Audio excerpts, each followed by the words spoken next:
UPSC ने केंद्र सरकार में 35 लाख से ज्यादा कर्मचारियों में से सिर्फ 45 लेटरल भर्ती क्या निकाली। अपनी जाति पूछे जाने पर भड़क जाने वाला राहुल गांधी कलकत्ता रेप केस पर चुप्पी साधकर लेटरल भर्ती पर लोगों को गुमराह करने लगा।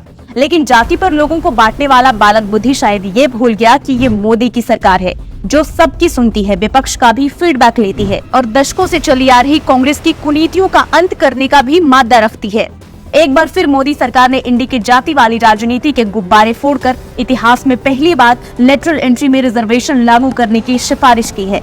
लेकिन ये लेटरल एंट्री है क्या? इसका मतलब होता है निजी क्षेत्र में काम करने वाले अपने फील्ड में महारत हासिल कर चुके दिग्गजों को भर्ती के जरिए ब्यूरोक्रेसी में शामिल करना। 2005 में कांग्रेस की यूपीए सरकार ही ये कॉन्सेप्ट लेकर आई थी, लेकिन आरक्षण चिल्लाने वाली कांग्रेस इसमें आरक्षण ऐड करना ही भूल गई थी। ब्यूरोक्रेसी में लेटरल एंट्री की जरूरत इसलिए पड़ती है क्योंकि कभी कभार यूपीएससी से चुने एमए लेवल के आईएएस के पास उतनी तकनीकी जानकारी नहीं होती। जैसे कि हाल ही में कर्नाटक में कांग्रेस सरकार ने टैक्स और नॉन टैक्स से रेवेन्यू जनरेट करने के लिए एक विदेशी कंपनी बोस्टन कंसल्टिंग ग्रुप को 6 महीने के लिए 9.5 करोड़ देकर हायर किया था।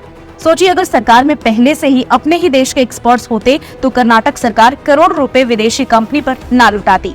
और तो और राहुल गांधी शायद ये भी भूल गए कि उनका परिवार ही लेटरल एंट्री की ही मिसाल है।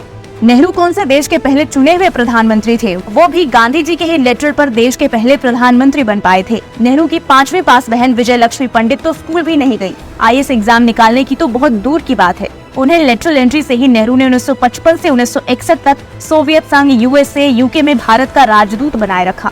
नेहरू चाहते तो किसी ओबीसी को बना देते, लेकिन उन्होंने अपनी बहन को चुना।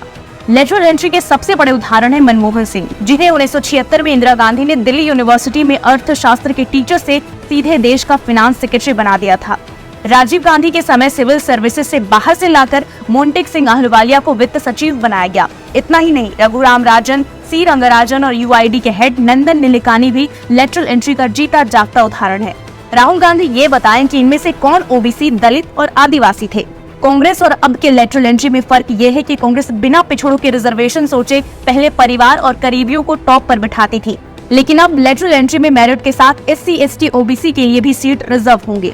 खैर, बेचारे बालक बुद्धि को ये भी नहीं पता कि उनकी खुद की मम्मी भी लेटरल एंट्री की ही नजीर हैं, जो 1998 में तत्कालीन दलित कांग्रेस अध्यक्ष सीताराम केसरी की बेइज्जती कर उनका पद अपने नाम करवाया था। मूर्खों के सरदार के मुताबिक दलित विरोधी सिर्फ वही है जो उसकी पार्टी में नहीं है।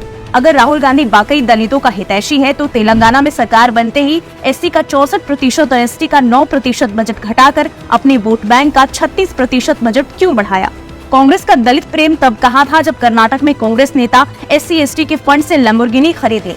दूसरी ओर भाजपा एकमात्र पार्टी है जिसने ओबीसी को प्रधानमंत्री बनाया और आदिवासी बेटी को राष्ट्रपति।